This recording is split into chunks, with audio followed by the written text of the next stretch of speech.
엄마, 집을 팔았다니 미쳤어요? 저희한테 이게 무슨 짓이에요? 내 집 내가 팔았는데 뭐가 문제야? 우리가 살고 있는데 왜 엄마 멋대로 하세요? 자식이 살고 있는 집을 함부로 파는 게 어딨어요? 평생 교단에 섰던 70 노인이 5억짜리 집을 하루아침에 팔아치웠습니다. 아들 가족이 살고 있는 그 집을 말이죠. 대체 무슨 일이 있었던 걸까요? 추석날 며느리가 시어머니를 화장실 앞 복도에 재웠습니다. 차가운 바닥에서 밤을 지새워야 했던 정자 씨의 속 터지던 그날의 이야기 시작합니다. 이야기를 시작하기 전 구독과 좋아요는 큰 응원이 됩니다. 응원 댓글로 함께 해주세요. 70세 이정자는 평생을 교단에서 보냈습니다. 40년 가까이 아이들을 가르치며 살았죠. 교실 앞에 서서 칠판에 글씨를 쓰고 아이들 눈을 바라보며 말했습니다. 사람은 정직하게 살아야 해요. 그게 가장 중요한 거예요. 그 말을 수없이 반복하며 살았습니다. 자신도 그렇게 살았고요. 거짓말 한 번 없이 남에게 피해주지 않으며 성실하게 일했습니다. 퇴직하던 날 교무실에서 마지막 짐을 챙기던 정자의 눈가에 눈물이 맺혔습니다. 30년 넘게 함께한 동료들이 작은 꽃다발을 건네며 말했죠. 정자 선생님, 고생 많으셨어요. 이제 편히 쉬세요. 정자는 고개를 끄덕이며 웃었지만 마음 한편은 허전했습니다. 이제 뭘 하며 살아야 할까? 집에 돌아가면 남편이 반갑게 맞아주겠지. 그런 생각을 하며 학교 정문을 나섰습니다. 하지만 남편은 몇 해 전 세상을 떠났습니다. 갑작스러운 심장마비였어요. 어느 날 아침 평소처럼 신문을 보던 남편이 갑자기 가슴을 움켜쥐고 쓰러졌습니다. 119를 불렀지만 이미 늦었죠. 병원에서 의사가 고개를 저으며 말했습니다. 유가족분이신가요? 죄송합니다. 최선을 다했지만 그날 이후 정자의 삶은 완전히 바뀌었습니다. 혼자 남은 집은 너무 넓고 조용했습니다. 저녁이면 거실 소파에 앉아 텔레비전을 켜두지만 무슨 내용인지 귀에 들어오지 않았어요. 그저 소리가 있어야 집이 덜 적막했으니까요. 부엌에서 밥을 지을 때도 습관적으로 두 사람 몫을 하다가 문득 정신을 차리고 한 사람 분량으로 줄였습니다. 그럴 때마다 가슴이 먹먹했죠. 아들 민수는 결혼한 지 7년쯤 됐습니다. 며느리 윤미와의 사이에 두 아이를 두었어요. 민수는 직장 생활을 하고 있었지만 경제적으로 넉넉하진 않았습니다. 결혼 초기부터 전셋집을 전전하며 살았죠. 어느 날 민수가 정자를 찾아왔습니다. 얼굴이 많이 지쳐 보였어요. 엄마, 할 말이 있어요. 정자는 아들을 거실로 안내하고 차를 내왔습니다. 민수는 잠시 머뭇거리다가 입을 열었어요. 엄마가 사는 이 아파트 말이에요. 잠깐만, 정말 잠깐만 우리도 들어와서 살 수 있을까요? 전세 만기가 다 돼서 나가야 하는데 애들 학교 문제도 있고 전세금 마련할 동안만요. 1년 길어야 2년이면 될 거예요. 정자는 아들의 눈을 바라봤습니다. 민수의 눈빛엔 절박함이 묻어 있었어요. 손주들 생각이 떠올랐죠. 아이들이 안정적으로 학교를 다니려면 자리를 잡아야 할 텐데 정자는 고민하지 않았습니다. 그래, 그러렴. 엄마가 작은 데로 옮기면 돼. 민수의 얼굴이 환해졌습니다. 정말요? 엄마, 감사해요. 정말 금방 나갈게요. 꼭 보답할게요. 그렇게 정자는 자신이 살던 아파트를 아들에게 내줬습니다. 퇴직금과 남편이 남긴 돈으로 마련한 집이었어요. 남편과 함께 이사 오던 날이 생생했습니다. 여보, 이제 우리도 좀 편하게 살 수 있겠어요. 남편이 환하게 웃으며 말했죠. 그 집엔 수많은 추억이 담겨 있었습니다. 하지만 정자는 망설이지 않았어요. 아들이 잘 살아야 자신도 마음이 편하다고 생각했으니까요. 집을 비우고 경기도 외곽의 월세방으로 옮겼습니다. 방 하나에 작은 부엌이 딸린 곳이었어요. 이삿짐을 풀며 정자는 혼잣말을 했습니다. 괜찮아. 나 혼자 쓰기엔 이 정도면 충분해. 하지만 밤이 되면 달랐습니다. 좁은 방 안에 남편 영정을 모셔두고 그 앞에 작은 상을 차렸어요. 밥 한 술을 떠서 올리며 중얼거렸습니다. 여보, 애들이 잘 살아야 우리가 편한 거 아니겠어요? 그치? 대답은 없었습니다. 영정 속 남편은 그저 미소만 지을 뿐이었죠. 정자는 눈가를 훔치며 상을 물렸습니다. 외로움이 밀려왔지만 꾹 참았어요. 1년이 지나고 2년이 지났습니다. 민수는 전세금을 마련했다는 소식을 전하지 않았어요. 가끔 전화가 오면 정자가 물었습니다. 민수야, 이제 전세금 마련됐니? 아, 엄마. 조금만 더요. 요즘 집값이 너무 올라서 조금만 더 기다려주세요. 그런 대화가 반복됐습니다. 3년, 4년, 그리고 어느새 5년이 넘었어요. 정자는 더 이상 묻지 않았습니다. 물어봐도 똑같은 대답만 돌아올 뿐이니까요. 월세방 창문으로 바깥을 내다보면 비좁은 골목이 보였습니다. 여름엔 습기가 차서 이불이 눅눅했고 겨울엔 외풍이 심해서 내복을 겹쳐 입어야 했어요. 가스비를 아끼려고 난방도 최소한으로 했습니다. 퇴직연금으로 생활하는데 월세 내고 나면 남는 돈이 많지 않았거든요. 그래도 정자는 불평하지 않았습니다. 일주일에 한두 번 동네 경로당에 나가서 또래 어르신들과 시간을 보냈어요. 화투도 치고 차도 마시며 수다를 떨었죠. 어떤 할머니가 물었습니다. 정자 씨, 아들은 잘 사나? 그럼요, 잘 살죠. 손주들도 잘 크고요. 정자는 웃으며 대답했지만 속으로는 씁쓸했습니다. 손주들 얼굴을 본 지도 꽤 됐거든요. 명절이나 생일에 잠깐 보는 게 전부였어요. 어느 날 저녁 정자는 남편 영정 앞에 앉아 긴 한숨을 내쉬었습니다. 여보, 내가 너무 바보 같은 걸까요? 그래도 민수가 내 아들인데 기다려줘야죠. 그치? 영정 속 남편은 여전히 말이 없었습니다. 정자는 무릎을 꿇고 앉아 남편의 사진을 쓰다듬었어요. 눈물이 한 방울 떨어졌지만 재빨리 닦아냈습니다. 울면 안 된다고 스스로를 다독였죠. 밤이 깊어갔습니다. 정자는 얇은 이불을 덮고 누웠어요. 천장을 바라보며 생각했습니다. 내일은 민수에게 전화해볼까? 손주들 목소리라도 들으면 좋겠다고. 그런 생각을 하다가 스르르 잠이 들었습니다. 하지만 정자는 알지 못했습니다. 곧 다가올 추석이 자신의 삶을 완전히 뒤바꿀 거라는 사실을요. 추석이 코앞으로 다가왔습니다. 정자는 달력을 보며 손가락으로 날짜를 짚었어요. 이번엔 민수네 집에서 보내야겠네. 혼잣말을 하며 작은 미소를 지었습니다. 손주들 얼굴을 볼 생각에 가슴이 설렜거든요. 며칠 뒤 며느리에게서 전화가 왔습니다. 어머님, 이번 추석은 저희 집에서 지내는 게 좋겠어요. 정자의 얼굴이 환해졌습니다. 그래. 그럼 내가 음식 준비해 갈게. 아, 그리고 어머님. 음식 준비 좀 많이 해주세요. 사람이 좀 많을 것 같아서요. 그래, 알았어. 걱정 마. 전화를 끄는 정자는 곧바로 장을 보러 나갔습니다. 시장 여기저기를 돌아다니며 가장 신선한 재료들을 골랐어요. 송편에 들어갈 쌀가루, 잡채에 쓸 당면과 각종 채소, 전 부칠 밀가루와 고기까지. 장바구니가 무거웠지만 기분은 가벼웠습니다. 추석 전날 새벽 4시 정자는 잠에서 깼습니다. 설렘에 제대로 잠을 이루지 못했거든요.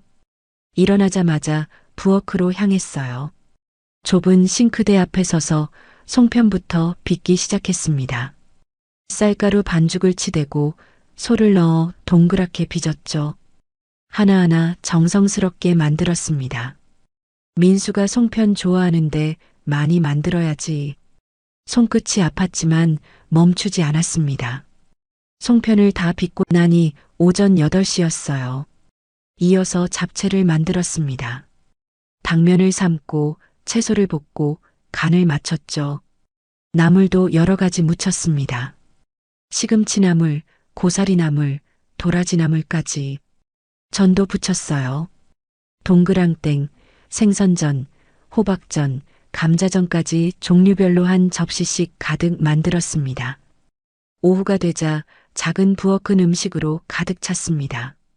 정자는 땀을 닦으며 뿌듯한 미소를 지었어요. 이 정도면 되겠지? 다음 날 아침 일찍 짐을 쌌습니다. 큰 보자기에 음식을 정성껏 싸서 들고 버스를 탔어요. 2번을 갈아타야 하는 먼 거리였지만 발걸음은 가벼웠습니다. 손주들이 좋아할 모습을 상상하며 창밖을 바라봤죠. 아들 집 앞에 도착했습니다. 정자는 숨을 고르고 초인종을 눌렀어요. 문이 열리고 민수가 나왔습니다. 엄마 오셨어요? 어서 들어오세요. 그래, 음식 많이 준비했어. 정자는 환하게 웃으며 현관문을 들어섰습니다. 그런데 신발을 벗는 순간 이상한 느낌이 들었어요. 거실에서 소란스러운 목소리들이 들려왔거든요. 남자 목소리, 여자 목소리, 아이들 웃음소리까지 여러 사람이 있는 게 분명했습니다. 거실로 들어서자 정자의 미간이 좁혀졌습니다. 소파에는 윤미의 친정 식구들이 가득 앉아 있었어요. 친정아버지, 친정어머니, 오빠 내외, 동생 가족까지 모두 편하게 자리를 잡고 텔레비전을 보며 웃고 떠들고 있었습니다.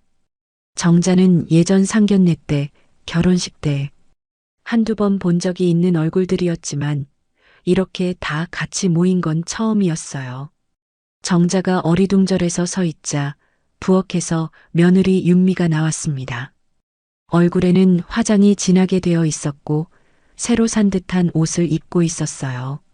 어머니, 오셨어요? 윤미의 목소리는 차가웠습니다. 정자는 억지로 미소를 지으며 물었어요. 윤미야, 그런데 오늘 친정 식구들이 다 오신 거야? 네, 어머니. 명절인데 다 같이 보내면 좋지 않겠어요? 윤미는 대수롭지 않게 말했습니다. 정자는 순간 할 말을 잃었어요. 미리 말이라도 해주지. 하지만 이미 와버린 마당에 뭐라고 할 수도 없었습니다. 정자는 억지로 고개를 끄덕였죠. 그렇구나. 그럼 다 같이 즐겁게 보내면 좋지. 며느리의 친정 식구들은 정자의 목소리가 들리자 다들 한꺼번에 나와서 가볍게 인사를 한 후 다시 거실로 돌아갔어요. 안부를 묻거나 그런 인사치레조차 없었어요. 거실에서 윤미의 친정 어머니가 소리쳤습니다. 윤미야, 물 좀 갖다 줘. 네, 엄마. 금방 갖다 드릴게요. 윤미는 냉장고에서 물을 꺼내 친정 어머니에게 가져다 줬습니다. 정자는 그 모습을 보며 가슴 한편이 답답했어요. 자신에게는 한 번도 그렇게 살갑게 대한 적이 없었거든요. 정자는 들고 온 보자기를 부엌으로 가져갔습니다. 음식을 하나씩 꺼내 냉장고와 싱크대에 정리했어요. 윤미는 옆에서 팔짱을 끼고 서 있다가 말했습니다. 어머니, 요리 시작하시죠. 사람 많으니까 빨리 준비해야 해요. 우리 아빠가 배고프다고 하시거든요. 정자는 잠시 멈칫했습니다. 말투가 마치 시키는 것 같았거든요. 하지만 참았습니다. 그래, 알았어. 지금 시작할게. 앞치마를 두르고 요리를 시작했습니다. 갈비찜을 하고 생선을 구웠어요. 국도 끓이고 밑반찬도 더 만들었습니다. 시간이 흐르며 부엌은 점점 더워졌고 정자의 이마에는 땀이 송글송글 맺혔어요. 거실에서는 윤미의 친정 식구들이 편하게 앉아 텔레비전을 보고 있었습니다. 아무도 부엌으로 와서 일을 거들지 않았어요. 윤미조차 소파에 앉아 친정 어머니와 수다를 떨고 있었죠. 엄마, 나 새로 산 가방 봤어? 이번에 세일해서 샀는데 진짜 예쁘지 않아? 그래, 예쁘네. 근데 돈은 어디서 나서 그런 거 사? 에이, 엄마. 그냥 카드로 긁었지 뭐. 윤미의 친정 어머니는 혀를 찼지만 곧 웃음을 터뜨렸습니다. 정자는 부엌에서 그 소리를 들었지만 아무 말도 하지 않았어요. 그저 묵묵히 음식을 만들 뿐이었습니다. 손주들이 부엌으로 왔습니다. 정자는 반가운 마음에 손을 닦으며 말을 걸었어요. 우리 손주들 할머니한테 왔어? 배고프지? 큰 손주가 냉장고를 열어 음료수를 꺼내며 말했습니다. 할머니, 나 이거 마셔도 돼? 그럼 마셔. 손주는 음료수를 들고 거실로 가버렸습니다. 말 한마디 없이요. 정자는 씁쓸한 미소를 지으며 다시 요리에 집중했습니다. 저녁 시간이 다가왔습니다. 식탁에는 정자가 준비한 음식이 가득 차려졌어요. 갈비찜, 생선구이, 잡채, 전, 나물, 국까지. 보기만 해도 입맛이 도는 상차림이었죠. 윤미의 친정 식구들이 식탁에 둘러앉았습니다. 정자는 구석에 서서 지켜보고 있었어요. 민수가 정자를 불렀습니다. 엄마 앉으세요. 정자가 자리에 앉으려는 순간 윤미가 말했습니다. 어머니, 아직 밥이 부족한 것 같은데요. 밥 좀 더 하셔야 할 것 같아요. 우리 아빠가 밥 많이 드시거든요. 정자는 멈칫했습니다. 지금? 네, 사람이 많잖아요. 빨리요. 정자는 다시 부엌으로 향했습니다. 밥솥에 쌀을 씻어 넣고 밥을 지었어요. 식탁에서는 식사가 시작됐습니다. 윤미의 친정아버지가 갈비를 한 점 집어먹으며 말했어요. 오, 이거 맛있는데? 사돈 음식 솜씨가 좋네. 윤미의 친정어머니도 한마디 거들었죠. 그러게. 윤미야, 시어머니 오시라고 하길 잘했네. 음식 이렇게 잘하시면 명절마다 부르면 되겠다. 엄마, 그렇게 말하지 마. 어머니 들으시면 어떡해. 윤미는 웃으며 말했지만 목소리에 진심은 없었습니다. 다들 웃으며 음식을 먹었어요. 정자는 부엌에서 그 소리를 들으며 밥이 될 때까지 기다렸습니다. 가슴이 답답했지만 참았어요. 밥이 다 되어 식탁으로 가져갔을 때 이미 음식은 반 이상 사라진 뒤였습니다. 정자가 준비한 송편도 잡채도 전도 모두 윤미의 친정 식구들 뱃속으로 들어갔어요. 정자는 빈자리에 앉아 남은 음식을 조금 덜어 먹었습니다. 입맛이 없었지만 억지로 숟가락을 들었죠. 식사가 끝나고 정자는 설거지를 시작했습니다. 싱크대 앞에 서서 그릇을 닦는데 윤미가 다가왔어요. 어머니, 그런데 오늘 주무실 방 말이에요. 정자는 고개를 돌렸습니다. 응? 방이 다 찼어요. 애들도 각자 방 쓰고 있고 저희 친정 부모님도 안방 쓰시고 오빠네 식구들도 방 하나 쓰고 죄송하지만 여기밖에 없네요. 윤미가 가리킨 곳은 화장실 앞 복도였습니다. 좁고 어두운 공간에 얇은 이불 한 장이 덩그러니 깔려 있었어요. 정자는 눈을 크게 떴습니다. 거기서 자라고? 네, 어쩔 수 없잖아요. 방이 없는데. 하룻밤인데 괜찮으시죠? 윤미의 목소리는 태연했습니다. 정자는 말문이 막혔어요. 자신이 내준 집에서 며느리의 친정 식구들은 안방을 쓰고 자신은 화장실 앞 복도에서 자야 한다니 믿을 수가 없었습니다. 하지만 정자는 아무 말도 하지 못했습니다. 그저 고개만 끄덕였어요. 알았어. 그날 밤 정자는 화장실 앞 차갑고 습한 바닥에 누웠습니다. 얇은 이불 한 장으로는 추위를 막기에 부족했어요.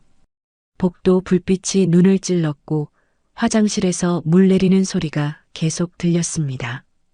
거실에서는 아직도 윤미의 친정 식구들이 술자리를 이어가고 있었어요. 웃음소리와 떠드는 소리가 복도까지 들려왔습니다. 사돈댁 음식 솜씨 좋더라. 진짜 맛있었어. 그러게. 명절마다 불러야겠어. 그들은 정자가 싸온 음식을 배불리 먹고 정자를 칭찬하는 척하며 비웃고 있었습니다. 정자는 눈을 감았습니다. 눈가에 눈물이 맺혀 흘러 넘쳤습니다. 울음소리가 나올까봐 이를 악물고 참았습니다. 가슴속에서 무언가가 꿈틀거렸지만 애써 외면했죠. 하룻밤만 참자. 오늘 지나면 괜찮아질 거야. 스스로를 다독이며 정자는 잠을 청했습니다. 하지만 잠은 쉽게 오지 않았어요. 새벽녘이었습니다. 정자는 화장실 앞 차가운 바닥에서 겨우 잠이 들었다가 깼어요. 온몸이 결리고 허리가 욱신거렸습니다. 얇은 이불 한 장으로는 추위를 막기에 턱없이 부족했거든요. 몸을 일으키려는데 화장실 문이 열렸습니다. 윤미의 친정아버지였어요. 정자가 누워있는 걸 보고도 아무렇지 않게 화장실로 들어갔습니다.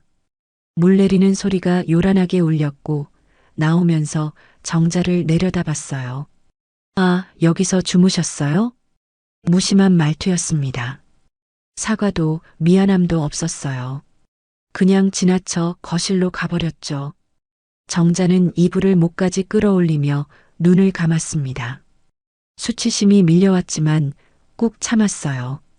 조금 뒤 윤미가 화장실을 가려고 나왔습니다. 정자가 몸을 일으키자 윤미가 날카롭게 말했어요. 어머니, 제발 소리 좀 줄여주세요. 우리 아버지 주무시는데 방해되잖아요. 정자는 한순간 숨이 막혔습니다. 자신이 마련한 집에서 손님 대접을 받는 건 며느리 친정 식구들이었고 정자는 쫓겨난 주인처럼 취급받고 있었어요. 목구멍까지 말이 올라왔지만 꿀꺽 삼켰습니다. 미안해. 조용히 할게. 윤미는 대꾸도 없이 화장실로 들어갔습니다. 정자는 조심스럽게 이불을 개고 구석에 치웠어요. 몸을 일으켜 부엌으로 향했습니다. 차례상을 준비해야 했거든요.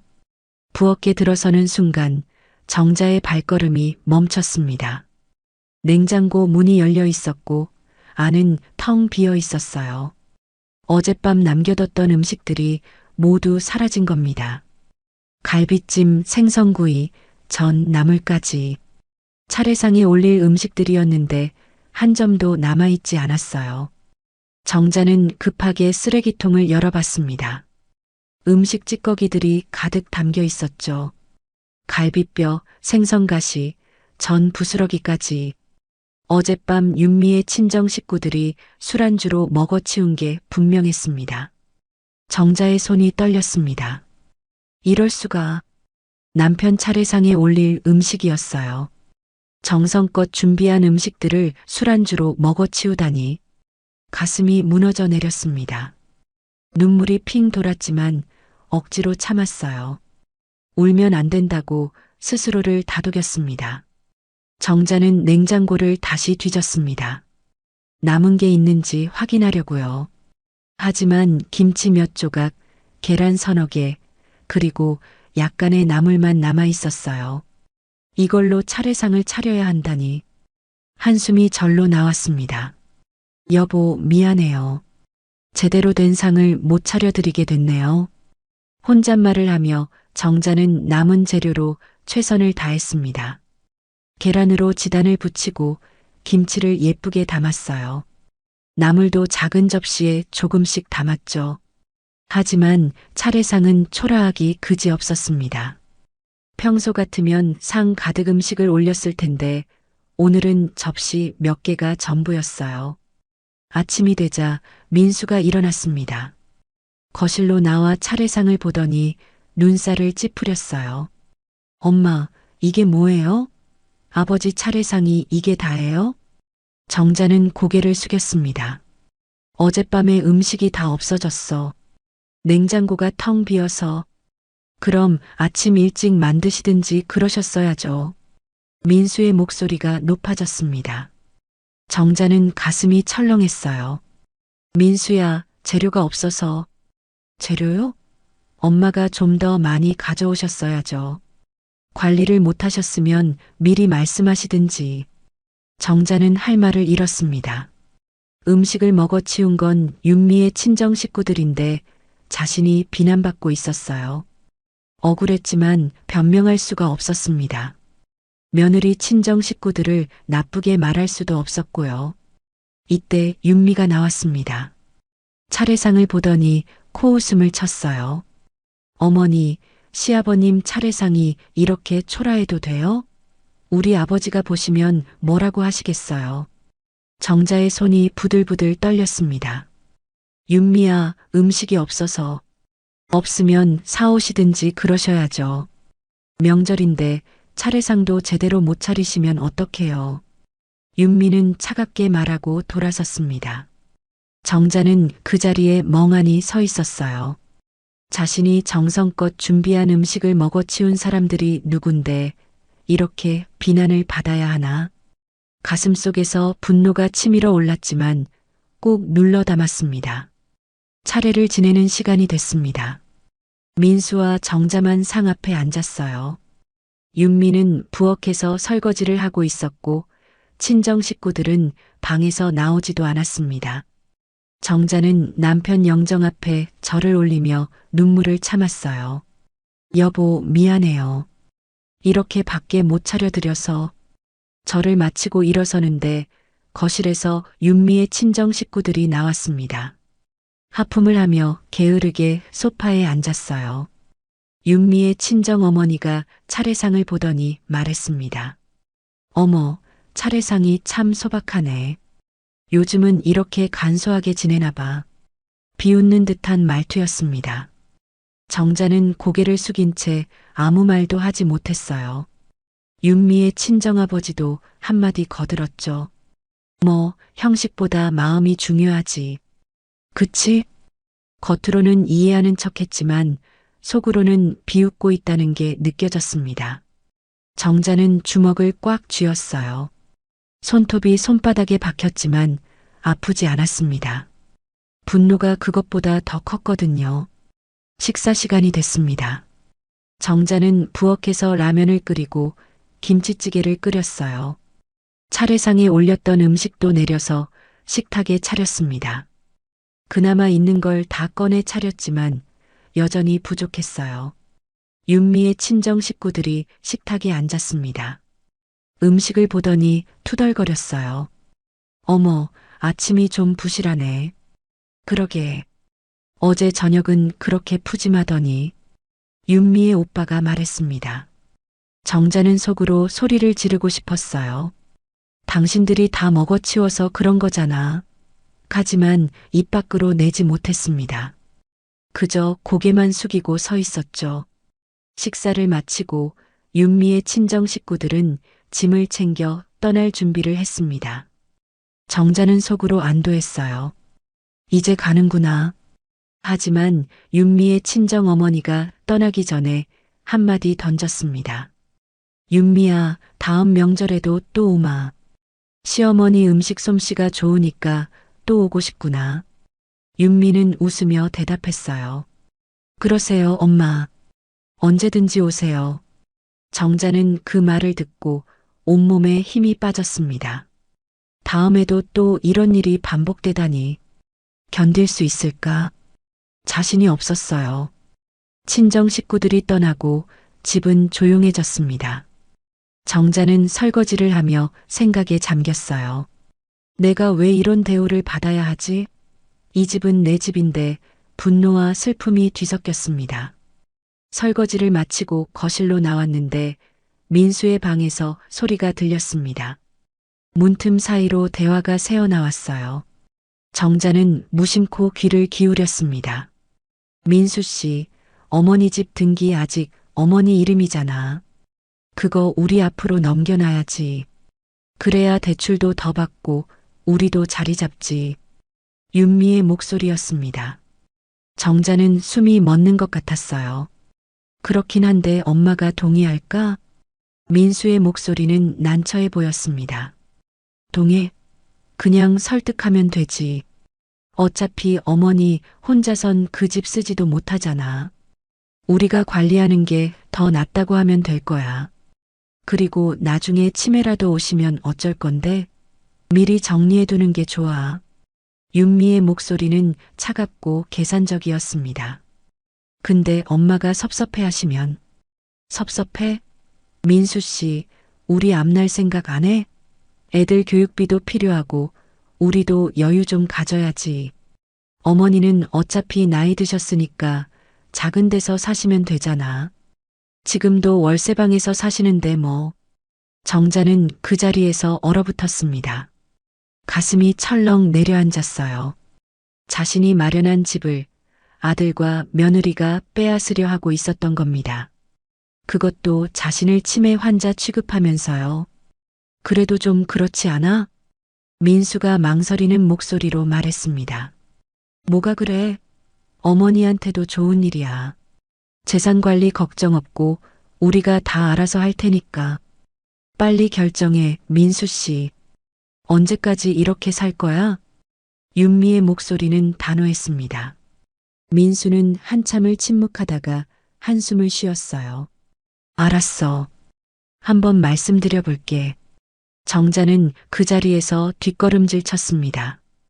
가슴이 터질 것 같았어요. 눈물이 쏟아질 것 같았지만 참았습니다.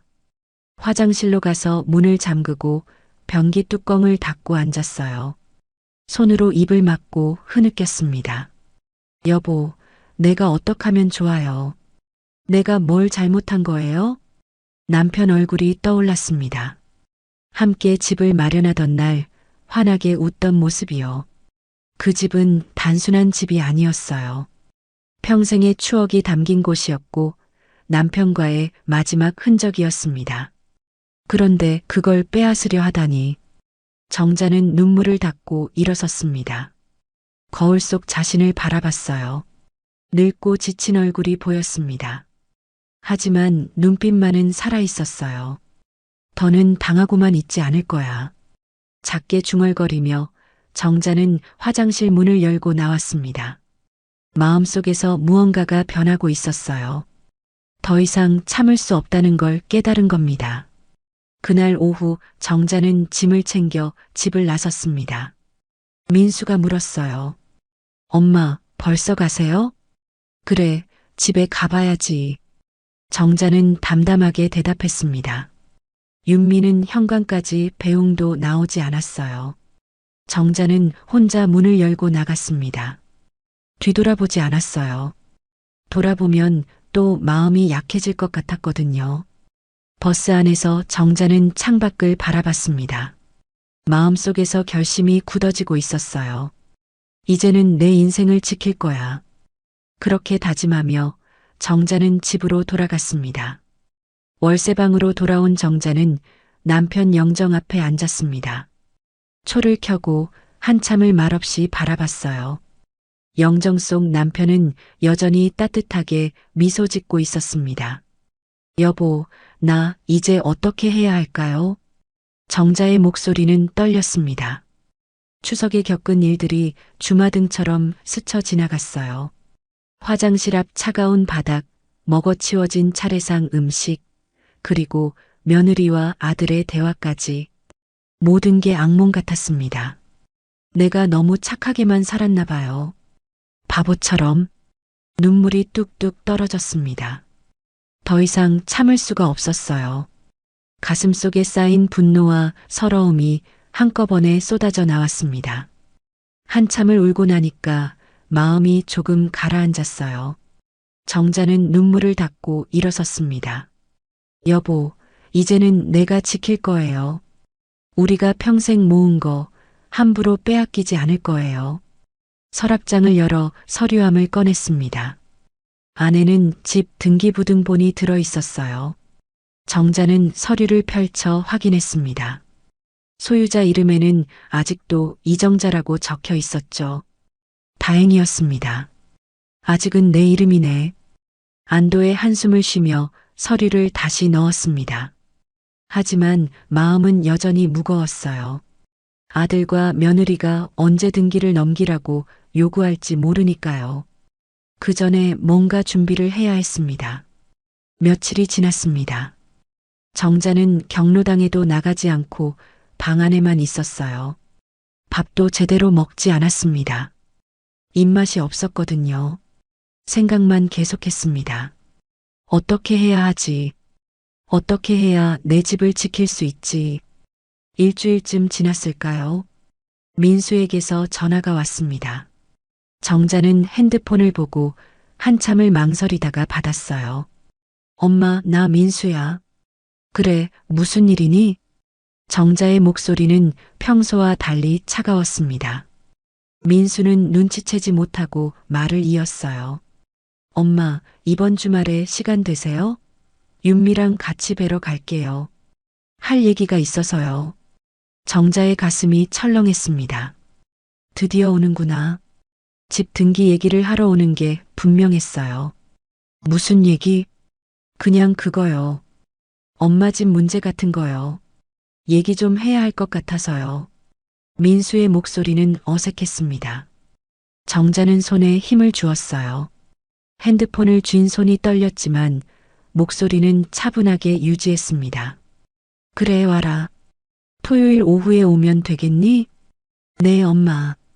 그럼 그때 뵐게요. 전화를 끊고 정자는 한참을 멍하니 앉아 있었습니다.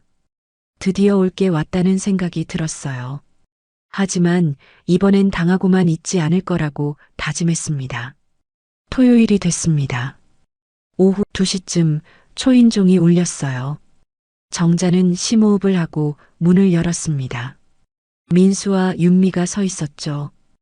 윤미는 새로 산 듯한 명품 가방을 들고 있었고 옷도 비싸 보이는 걸 입고 있었어요. 엄마 왔어요. 그래, 들어와. 정자는 두 사람을 안으로 들였습니다. 좁은 방이라 앉을 곳이 마땅치 않았어요. 민수와 윤미는 작은 소파에 나란히 앉았고 정자는 맞은편 의자에 앉았습니다. 차라도 마실래? 아니요, 괜찮아요.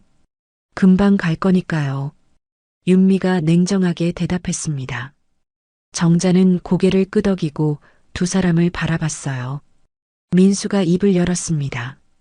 엄마, 저희가 오늘 온 이유가 있어요. 그래, 말해봐.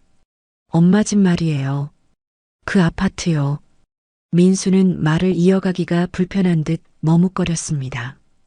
윤미가 옆에서 민수를 쿡쿡 찔렀어요. 민수는 목을 가다듬고 다시 말했습니다. 엄마, 그 집 등기를 제 앞으로 넘겨주시면 안 될까요?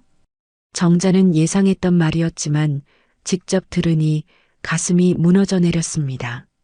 하지만 표정은 평온하게 유지했어요. 왜 내 앞으로 넘겨야 하는데?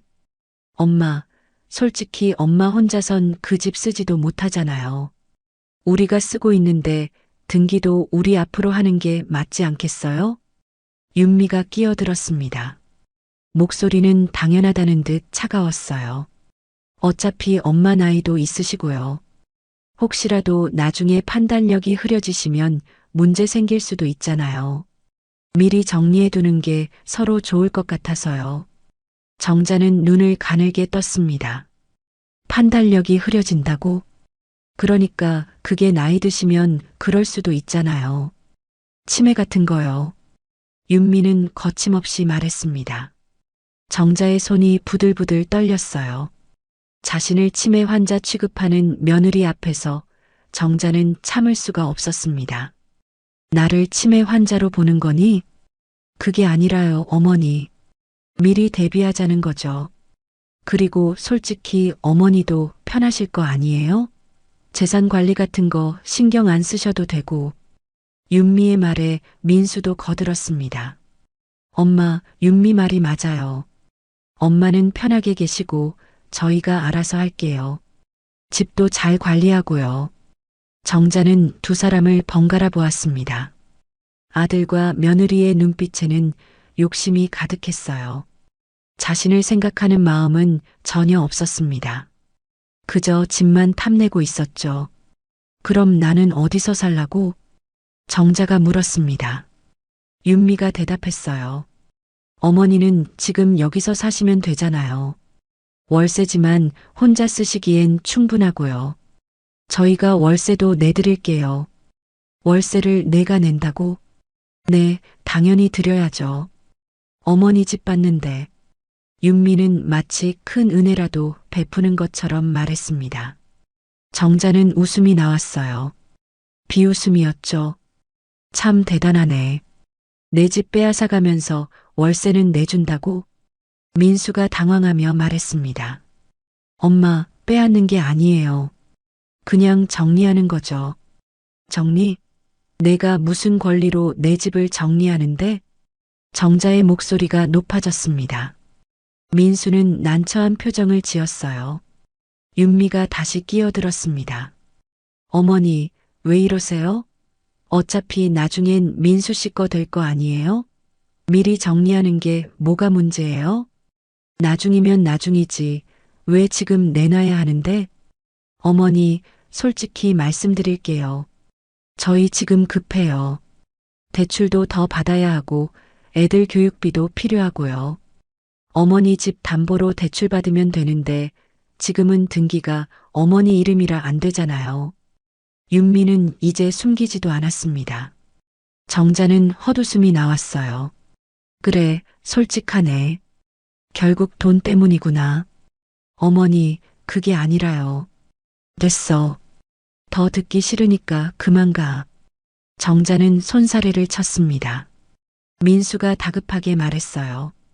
엄마, 진짜 저희한테도 필요한 일이에요. 제발 도와주세요. 돕는 게 내 집을 내놓는 거니? 내가 그렇게 호락호락해 보여? 정자의 목소리는 단호했습니다. 윤미가 얼굴을 찌푸렸어요. 어머니, 지금 이러시면 안 돼요. 저희도 살아야죠. 어머니는 편하게 계시면 되잖아요. 편하게? 월세방에서? 내 집 빼앗기고? 정자는 더 이상 참을 수가 없었습니다. 내가 너희한테 뭘 잘못했니? 내 집 내주고 월세방에서 살면서도 한 번도 불평 안 했어. 추석 때도 음식 준비해서 갔잖아.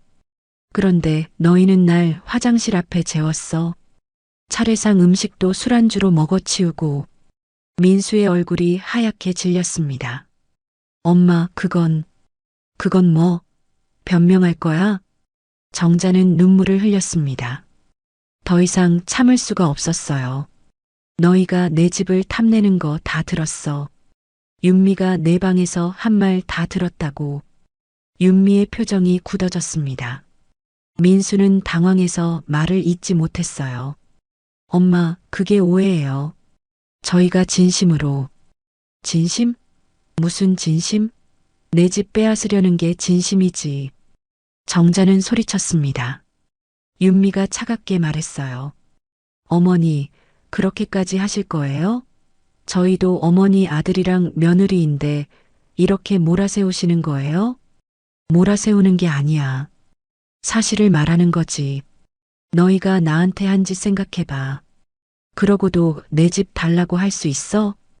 윤미는 입술을 깨물었습니다. 민수가 다시 애원했어요.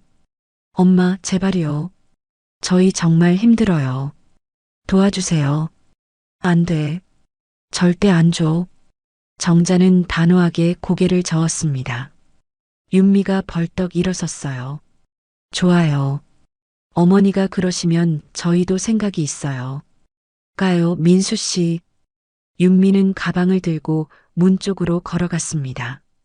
민수도 어쩔 수 없이 따라 일어섰어요. 엄마, 나중에 후회하셔도 몰라요.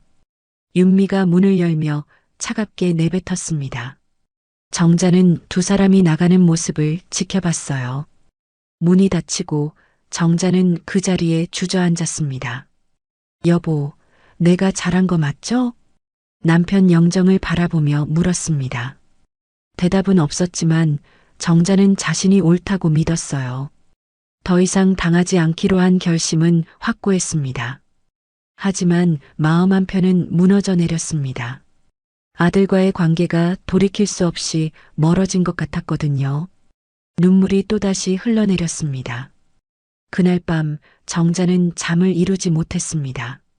천장을 바라보며 낮에 있었던 일을 되새김질했어요. 민수와 윤미의 차가운 눈빛, 집을 달라는 뻔뻔한 태도, 그리고 마지막으로 던진 윤미의 말이 귓가에 맴돌았습니다. 나중에 후회하셔도 몰라요. 그 말이 무슨 뜻일까요? 정자는 불안했습니다. 하지만 집을 넘겨줄 수는 없었어요. 그건 자신이 지켜야 할 마지막 보루였으니까요. 며칠이 지났습니다. 민수에게서 연락은 없었어요. 정자는 핸드폰을 들여다보며 한숨을 쉬었습니다. 손주들 목소리라도 듣고 싶었지만 전화를 걸 용기가 나지 않았어요. 아들과의 사이가 더 나빠질까봐 두려웠거든요. 일주일쯤 지났을 때였습니다. 낯선 번호로 전화가 왔어요. 정자는 의아해하며 받았습니다. 여보세요? 이정자 선생님 댁 맞으신가요? 네, 맞는데요. 누구세요? 저는 한빛 요양원 상담실장 김미선이라고 합니다. 선생님, 아드님께서 저희 요양원 입소 상담을 요청하셔서 연락드렸어요. 정자는 순간 귀를 의심했습니다. 요양원이요? 네, 그러시다고요. 어머님 건강이 안 좋으셔서 전문적인 케어가 필요하다고 하시던데요. 정자는 핸드폰을 쥔 손이 떨렸습니다. 제가 언제 건강이 안 좋다고 했나요? 아, 그게 아드님께서 그렇게 말씀하셨는데요. 혹시 제가 잘못 알고 있나요? 잘못 알고 계신 게 아니라 아들이 거짓말을 한 겁니다. 저는 멀쩡해요. 정자의 목소리가 높아졌습니다. 상담실장은 당황한 듯 말을 더듬었어요. 아, 죄송합니다. 그럼 상담은 취소하는 걸로. 그래요, 취소하세요. 그리고 다시는 연락하지 마세요. 전화를 끊고 정자는 핸드폰을 내려놓았습니다. 온몸이 부들부들 떨렸어요. 민수가 자신을 요양원에 보내려 한다니. 집을 주지 않으니까 아예 치워버리려는 속셈이 분명했습니다. 이럴 수가. 정자는 소파에 주저앉았습니다. 가슴이 터질 것 같았어요. 아들이 어떻게 이럴 수 있을까? 자신을 낳아 키운 엄마를 요양원에 보내려고 하다니. 다음 날 민수에게서 전화가 왔습니다. 정자는 분노를 참으며 받았어요. 엄마, 나 민수야. 요양원에서 연락 왔죠? 그래, 왔더라. 내가 날 요양원에 보내려고 했다며? 엄마, 그게 아니라요. 엄마 혼자 계시면 위험하잖아요. 전문적으로 돌봐주는 곳에 계시는 게 나을 것 같아서요. 민수의 목소리는 변명투였습니다. 정자는 웃음이 나왔어요. 전문적으로? 내가 언제 돌봄이 필요한 사람이 됐어? 나 멀쩡해. 엄마, 나이도 있으시고 혹시 모르잖아요. 넘어지시거나 다치실 수도 있고. 그건 내가 걱정할 일이 아니야. 내 일은 내가 알아서 해. 정자는 단호하게 말했습니다. 민수는 한참을 침묵하다가 다시 입을 열었어요. 엄마, 솔직히 말할게요. 엄마가 집을 안 주시니까 저희도 방법이 없어요. 빚도 많고 애들 교육비도 감당이 안 돼요. 엄마가 도와주셔야 저희가 살 수 있어요. 그러니까 날 요양원에 보내고 집을 빼앗겠다는 거지? 빼앗는 게 아니에요. 정리하는 거라고요. 민수의 목소리가 높아졌습니다. 정자는 가슴이 아팠어요. 민수야, 내가 이럴 줄은 몰랐다. 내가 널 어떻게 키웠는데. 엄마도 이해 좀 해주세요. 저희도 힘들다고요. 민수는 소리를 지르고 전화를 끊어버렸습니다. 정자는 핸드폰을 들고 멍하니 앉아 있었어요. 아들과의 관계가 완전히 무너진 것 같았습니다. 사흘 뒤 또다시 낯선 전화가 왔습니다. 이번에는 은행에서였어요. 이정자 고객님, 대출 상담 신청하셨다고 해서 연락드렸습니다. 대출이요? 저 신청한 적 없는데요. 아, 그럼 혹시 가족분께서 신청하신 건가요? 고객님 명의로 신청이 들어왔거든요. 정자는 순간 머리가 멍해졌습니다. 제 명의로요? 네, 부동산 담보대출 신청이 들어와 있는데 혹시 본인이 아니시면 사기일 수 있으니 확인이 필요할 것 같습니다. 알겠습니다. 제가 직접 은행에 가볼게요. 전화를 끊고 정자는 급하게 옷을 챙겨 입었습니다. 은행으로 가는 길 온갖 생각이 머릿속을 스쳤어요. 설마 민수가 내 명의를 도용한 거야? 은행에 도착해서 상담을 받았습니다. 상담 직원이 서류를 보여줬어요. 이 서류 보시면 고객님 명의로 부동산 담보대출 신청이 들어와 있습니다. 신청인은 고객님 아드님이시고요. 정자는 서류를 받아봤습니다. 분명히 민수의 이름이 적혀 있었어요. 대출 금액은 무려 3억 원이었습니다. 이건 제가 동의한 적 없어요. 그렇다면 명예 도용일 가능성이 높습니다. 경찰에 신고하시는 게 좋을 것 같습니다. 직원의 말에 정자는 고개를 끄덕였습니다. 하지만 마음 한편은 무너져 내렸어요. 아들을 경찰에 신고해야 한다니 이게 현실인가 싶었습니다. 은행을 나와 집으로 돌아오는 길 정자는 눈물을 흘렸습니다. 길거리 한복판에서 눈물을 참을 수가 없었어요. 행인들이 쳐다봤지만 신경 쓰지 않았습니다.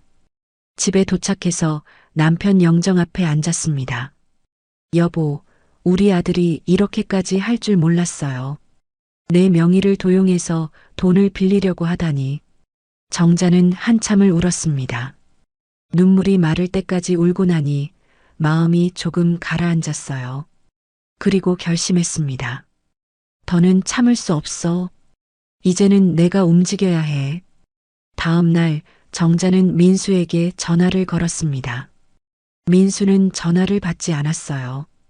여러 번 시도했지만 계속 거부당했습니다.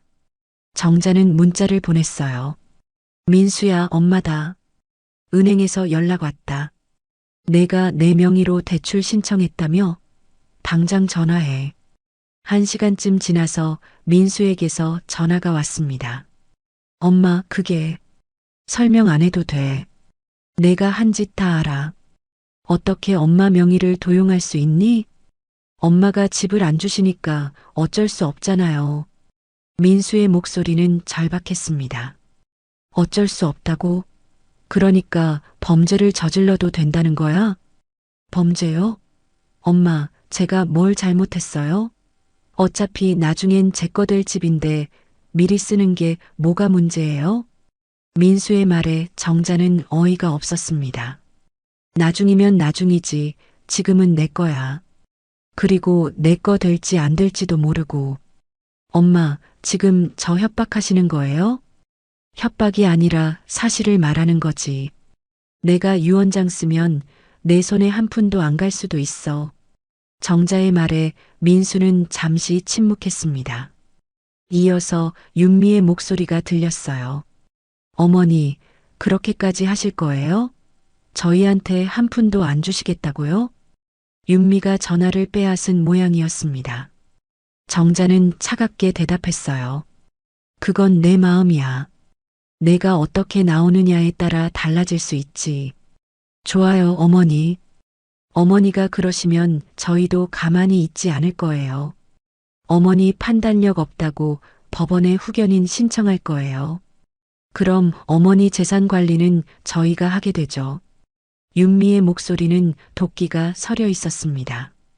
정자는 가슴이 철렁했어요. 뭐? 후견인 신청? 네, 어머니 나이도 많으시고 판단력이 흐려지셨잖아요. 요양원도 거부하시고 대출도 반대하시고 이건 명백히 비합리적인 판단이에요.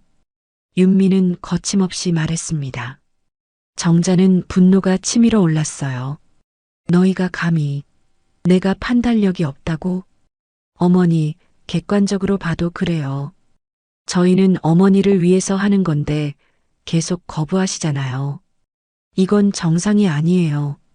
윤미의 말에 정자는 더 이상 참을 수가 없었습니다. 좋아. 너희가 그렇게 나온다면 나도 생각이 있어. 집 팔 거야. 당장. 뭐라고요? 윤미의 목소리가 높아졌습니다. 집 팔아서 내 앞으로 정리할 거야. 너희 손에 한 푼도 안 갈 거라고. 어머니, 제정신이세요? 그 집 팔면 저희는 어떡하라고요? 그건 너희가 알아서 해. 나도 내 인생 살 거야. 정자는 단호하게 말하고 전화를 끊어버렸습니다. 손이 떨렸지만 결심은 확고했어요. 더 이상 당하지 않을 겁니다. 그날 오후 정자는 부동산 중개사무소를 찾았습니다. 중개인에게 집을 팔고 싶다고 말했어요. 선생님, 그 아파트면 시세가 좋은데요. 지금 팔면 좋은 가격에 나갈 겁니다. 얼마나 받을 수 있을까요? 한 5억 정도는 받으실 수 있을 것 같습니다. 정자는 고개를 끄덕였습니다. 그럼 빨리 매물로 내주세요. 알겠습니다. 그런데 지금 거기 사시는 분들 있지 않으세요? 제 아들 가족이 살고 있어요. 아, 그럼 계약 전에 집 비워야 하는데 괜찮으시겠어요? 괜찮아요. 제가 알아서 할게요. 정자는 단호하게 말했습니다. 중개인은 서류를 준비하며 말했어요. 알겠습니다. 빠르면 일주일 안에 매수자 나올 겁니다. 정자는 중개사무소를 나왔습니다. 가슴이 두근거렸어요. 이제 돌이킬 수 없는 길로 들어선 겁니다. 하지만 후회는 없었어요. 자신을 지키기 위해 선택한 길이니까요. 집으로 돌아와 남편 영정 앞에 앉았습니다. 여보, 내가 집을 팔기로 했어요. 더 이상 아들한테 빼앗기지 않을 거예요. 여보도 이해해 주시죠? 영정 속 남편은 여전히 미소 짓고 있었습니다. 정자는 그 미소를 보며 위안을 받았어요. 남편도 자신의 선택을 지지해 줄 거라고 믿었습니다. 사흘이 지났습니다. 부동산 중개인에게서 전화가 왔어요. 선생님, 벌써 매수 희망자가 나왔습니다. 조건도 괜찮고요. 현금 거래 원하시는 분이라 빠르게 진행될 것 같아요. 정자는 가슴이 두근거렸습니다. 그래요? 언제 계약할 수 있나요? 다음 주 월요일에 계약금 치르고 한 달 안에 잔금 처리하겠다고 하시네요. 그런데 선생님, 집 비우는 건 괜찮으신 거죠? 걱정 마세요. 제가 알아서 할게요. 전화를 끊고 정자는 한참을 생각했습니다. 이제 민수에게 알려야 했어요. 마음이 무거웠지만 피할 수 없는 일이었습니다. 정자는 민수에게 전화를 걸었습니다. 한참 만에 민수가 받았어요. 엄마, 왜요? 목소리는 차가웠습니다. 정자는 심호흡을 하고 말했어요. 민수야, 할 말이 있어. 집 팔았다. 네. 뭐라고요? 민수의 목소리가 갑자기 높아졌습니다. 내가 살던 아파트 말이야. 매수자 나왔고 다음 주에 계약한다. 한 달 안에 집 비워야 해. 엄마, 지금 장난하시는 거예요? 저희 어디로 가라고 그래요? 민수는 다급하게 소리쳤습니다. 정자는 담담하게 대답했어요. 그건 내가 알아서 해. 나도 내 인생 살아야지. 엄마, 진짜 이러실 거예요? 애들은 어떡하고요? 학교는요? 그것도 내가 알아서 해야지. 내가 왜 책임져야 해? 정자의 목소리는 단호했습니다. 민수는 한참을 말없이 있다가 흐느끼기 시작했어요. 엄마, 제발요. 우리 살 길 좀 열어주세요. 이러시면 저희는 길바닥에 나앉아요. 길바닥? 내가 추석 때 화장실 앞에 누웠을 때 그게 바로 길바닥이었어. 너희가 나를 그렇게 만들었잖아. 정자의 말에 민수는 할 말을 잃었습니다. 전화 너머로 윤미의 목소리가 들렸어요. 민수 씨, 전화 줘봐. 윤미가 전화를 빼앗았습니다. 목소리는 분노로 가득했어요. 어머니, 정말 이러실 거예요? 저희한테 이게 무슨 짓이에요? 내 집 내가 팔았는데 무슨 문제 있어? 문제요? 저희가 살고 있는 집을 어떻게 함부로 파세요? 저희는 어디로 가요? 윤미는 소리를 질렀습니다. 정자는 냉정하게 대답했어요. 그건 너희가 알아서 해. 나도 월세방에서 살았는데 너희도 그렇게 살면 되잖아. 어머니, 지금 저희한테 복수하시는 거예요? 이렇게까지 하실 거예요? 복수가 아니야. 내 재산 지키는 거지. 너희가 4명에 도용하고 요양원 보내려고 하고 후견인 신청하겠다고 협박했잖아. 이제 내가 먼저 움직이는 거야. 정자의 말에 윤미는 잠시 말을 잃었습니다. 이어서 다시 입을 열었어요. 좋아요, 어머니. 어머니가 그렇게 나오시면 저희도 가만히 안 있을 거예요. 법적으로 대응할 거예요. 법적으로? 어떻게? 거주권 주장할 거예요. 저희가 5년 넘게 살았잖아요. 어머니가 함부로 내쫓을 수 없어요. 윤미는 자신만만하게 말했습니다. 정자는 예상했던 반응이었어요. 그래, 해봐. 하지만 집주인은 나야. 매매 계약 끝나면 새 주인이 들어올 거고 너희는 무단 점유자가 되는 거야. 어머니, 그럼 저희 애들은요? 학교는 어떡하고요? 윤미의 목소리가 떨렸습니다.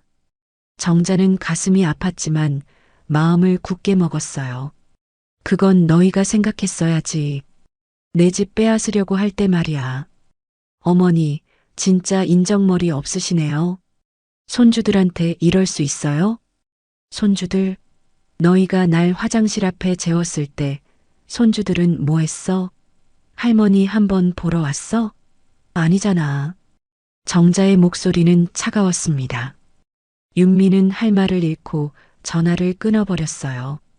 정자는 핸드폰을 내려놓고 한숨을 쉬었습니다.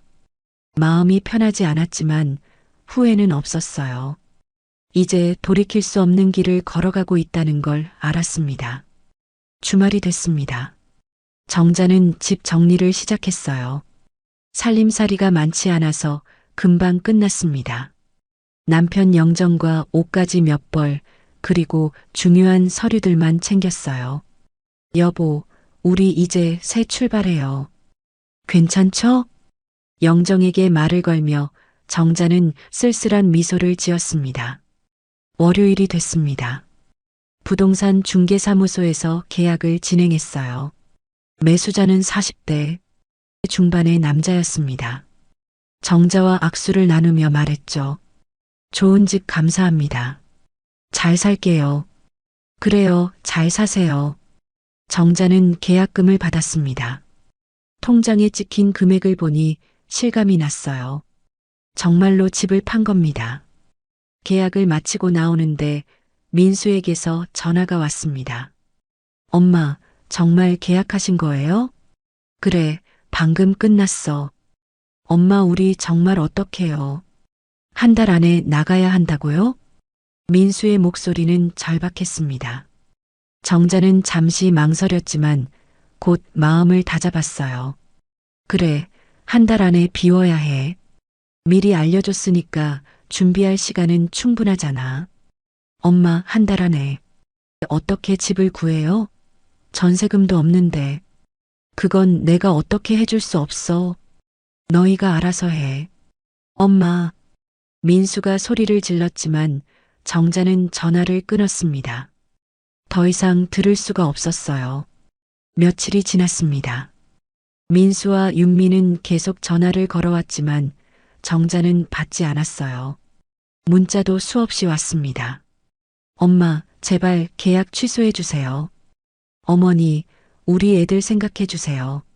엄마, 이러시면 안 돼요. 우리 가족이잖아요. 하지만 정자는 답장하지 않았습니다. 마음을 단단히 먹었거든요.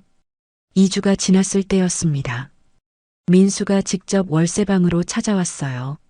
초인종을 누르며 소리쳤습니다. 엄마, 문 열어주세요. 엄마. 정자는 문을 열지 않았습니다. 하지만 민수는 계속 문을 두드렸어요. 엄마, 제발요. 우리 얘기 좀 들어주세요. 이웃들이 나와서 쳐다봤습니다. 정자는 어쩔 수 없이 문을 열었어요. 들어와. 민수가 들어왔습니다. 얼굴은 초췌해 보였고 눈은 충혈돼 있었어요. 술 냄새도 났습니다. 엄마, 제발 계약 취소해 주세요. 위약금은 제가 낼게요. 제발이요. 민수는 무릎을 꿇으며 애원했습니다. 정자는 고개를 저었어요. 안 돼. 이미 결정한 일이야. 엄마, 우리 애들은요? 학교는 어떡하고요? 친구들도 다 있는데 갑자기 전학 가면 애들이 얼마나 힘들겠어요. 그건 내가 생각했어야지.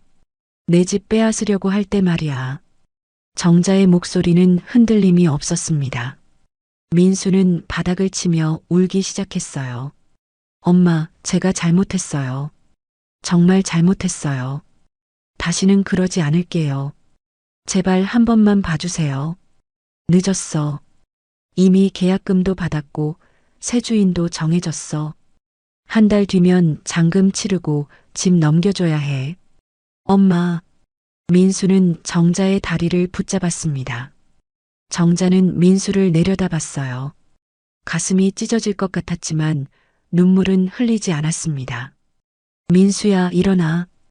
이제 내 인생은 내가 책임져야 해. 엄마, 진짜 이러실 거예요? 저 엄마 아들이잖아요. 아들이라고 해서 다 용서되는 건 아니야. 내가 나한테 한 짓 생각해봐. 요양원 보내려고 하고 4명에 도용하고 후견인 신청하겠다고 협박하고 그게 아들이 할 짓이야? 정자의 말에 민수는 고개를 떨구었습니다. 할 말이 없었던 거죠. 엄마, 죄송해요. 정말 죄송해요. 이제 사과해도 소용없어. 넌 선을 넘었어. 정자는 민수를 일으켜 세웠습니다. 민수는 비틀거리며 일어났어요. 엄마, 그럼 정말 끝인 거예요? 그래, 끝이야. 이제 각자 살아. 민수는 한참을 서 있다가 고개를 끄덕였습니다. 눈물을 흘리며 문 쪽으로 걸어갔어요. 엄마, 후회하실 거예요. 마지막으로 남긴 말이었습니다. 정자는 대꾸하지 않았어요. 민수가 나가고 문이 닫혔습니다. 정자는 그 자리에 주저앉았습니다. 온몸에 힘이 빠졌어요. 눈물이 쏟아져 나왔지만 참지 않았습니다. 실컷 울었어요. 여보, 내가 잘하고 있는 거 맞죠? 이렇게 하는 게 맞는 거죠? 남편 영정을 바라보며 물었습니다. 대답은 없었지만 정자는 자신의 선택이 옳다고 믿었어요. 3주가 지났습니다. 잔금 날짜가 다가왔어요. 정자는 부동산 중개사무소로 향했습니다. 매수자와 마지막 계약을 마무리하는 날이었죠. 계약서에 도장을 찍으며 정자는 생각했습니다. 이제 정말 끝이구나. 통장에 잔금이 입금됐습니다. 5억 원이라는 큰 돈이었어요. 선생님, 수고하셨습니다. 내일부터 집 인도받으러 갈 건데 혹시 아직 사시는 분들 있으신가요? 매수자가 물었습니다. 정자는 고개를 끄덕였어요. 제 아들 가족이 있는데 내일까지 나갈 겁니다. 알겠습니다. 그럼 내일 오후에 방문하겠습니다. 계약을 마치고 나오는 길, 정자는 핸드폰을 꺼냈습니다. 민수에게 마지막 문자를 보냈어요. 계약 끝났다. 내일 오후까지 집 비워라. 문자를 보내고 정자는 핸드폰을 주머니에 넣었습니다. 이제 정말 끝이었어요. 돌아갈 수 없는 강을 건넌 겁니다. 다음 날 오후였습니다. 정자는 월세방에 앉아 시계를 바라봤어요. 3시가 됐습니다. 매수자가 집을 확인하러 갈 시간이었죠. 정자는 핸드폰을 들고 민수에게서 연락이 올까 기다렸지만 아무 소식도 없었습니다. 집 비웠겠지. 정자는 그렇게 믿고 싶었습니다. 하지만 마음 한편은 불안했어요. 민수와 윤미가 순순히 나갔을까? 혹시 버티고 있는 건 아닐까? 1시간쯤 지났을 때 부동산 중개인에게서 전화가 왔습니다. 선생님, 큰일 났습니다. 중개인의 목소리는 다급했습니다. 정자는 가슴이 철렁했어요. 무슨 일이에요? 아드님 가족이 아직 집에 계세요. 나가지 않겠다고 버티고 계십니다. 매수자분이 화내시면서 계약 파기하겠다고 하시는데요. 정자는 순간 머리가 하얘졌습니다. 뭐라고요? 지금 당장 오셔야 할 것 같습니다. 이대로 가면 계약이 무산될 수도 있어요. 알겠습니다. 지금 갈게요. 전화를 끊고 정자는 급하게 옷을 챙겨 입었습니다. 택시를 타고 아파트로 향했어요. 가는 내내 가슴이 두근거렸습니다. 아파트에 도착하니 현관 앞에 여러 사람이 모여 있었습니다. 매수자와 중개인 그리고 이웃 몇 명이었어요. 정자가 다가가자 중개인이 말했습니다. 선생님, 어서 오세요. 아드님이 문을 잠그고 안 나오십니다. 정자는 현관문을 두드렸습니다. 민수야, 문 열어. 안에서 윤미의 목소리가 들렸어요. 저희는 안 나갈 겁니다. 이 집은 저희 집이에요. 매수자가 화를 내며 말했습니다. 이게 무슨 경우예요? 계약했으면 집을 인도해야죠. 정자는 매수자에게 고개를 숙였습니다. 죄송합니다. 제가 해결할게요. 다시 문을 두드렸습니다. 민수야, 윤미야, 당장 문 열어. 이러면 안 돼. 하지만 안에서는 대꾸가 없었습니다. 정자는 주머니에서 열쇠를 꺼냈어요. 예전에 만들어둔 예비 열쇠였습니다. 문을 열려고 하는데 안에서 체인이 걸려 있었어요. 민수야, 당장 체인 풀어. 싫어요. 저희는 안 나갈 거예요. 윤미의 목소리는 히스테리컬했습니다. 정자는 숨을 크게 들이쉬었어요. 윤미야, 이러면 안 돼. 계약도 끝났고 돈도 다 받았어. 이제 이 집 주인은 저분이야. 그게 저희랑 무슨 상관이에요? 저희는 5년 넘게 여기 살았어요. 거주권이 있다고요. 윤미는 소리를 질렀습니다. 매수자가 참다 못해 끼어들었어요. 지금 장난하시는 겁니까? 경찰 부르겠습니다. 불러보세요. 저희는 안 나갈 거예요. 윤미의 목소리에 정자는 온몸에 힘이 빠졌습니다. 결국 이렇게까지 되는구나. 중개인이 정자에게 작게 말했어요. 선생님, 경찰 부르는 게 나을 것 같습니다. 정자는 고개를 끄덕였습니다. 그래요, 부르세요. 경찰이 출동했습니다. 2명의 경찰관이 와서 상황을 파악했어요. 한 경찰관이 문을 두드리며 말했습니다. 안에 계신 분, 문 열어주세요. 경찰입니다. 잠시 후 체인이 풀리는 소리가 들렸습니다. 문이 열리고 민수와 윤미가 나왔어요. 윤미는 눈이 퉁퉁 부어 있었고 민수는 고개를 푹 숙이고 있었습니다. 경찰관이 물었습니다. 무슨 일이신가요? 매수자가 설명했습니다. 제가 이 집을 정식으로 매매 계약했는데 집에 사시던 분들이 나가지 않으시는 겁니다. 경찰관이 민수를 보며 물었어요. 집주인이 누구신가요? 민수가 작게 대답했습니다. 저희 어머니요. 어머니가 집을 팔았으면 나가셔야죠. 계약서 있습니까? 중개인이 계약서를 보여줬습니다. 경찰관이 확인하고 고개를 끄덕였어요. 정식 계약이 맞네요. 지금 여기 계시는 건 불법입니다. 나가셔야 해요. 윤미가 소리쳤습니다. 불법이요? 저희가 5년 넘게 살았는데요. 거주권도 있고요. 거주권은 집주인 동의하에 있는 겁니다.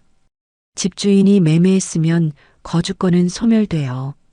나가지 않으시면 강제 퇴거 조치할 수밖에 없습니다. 경찰관의 말에 윤미는 바닥에 주저앉았습니다. 울음을 터뜨렸어요. 안 돼요. 저희 애들은 어떡해요? 학교는요? 정자는 그 모습을 보며 가슴이 아팠습니다. 하지만 마음을 굳게 먹었어요. 윤미야, 그만해. 이미 늦었어. 어머니가 이러시면 저희는 정말 길바닥에 나앉는다고요.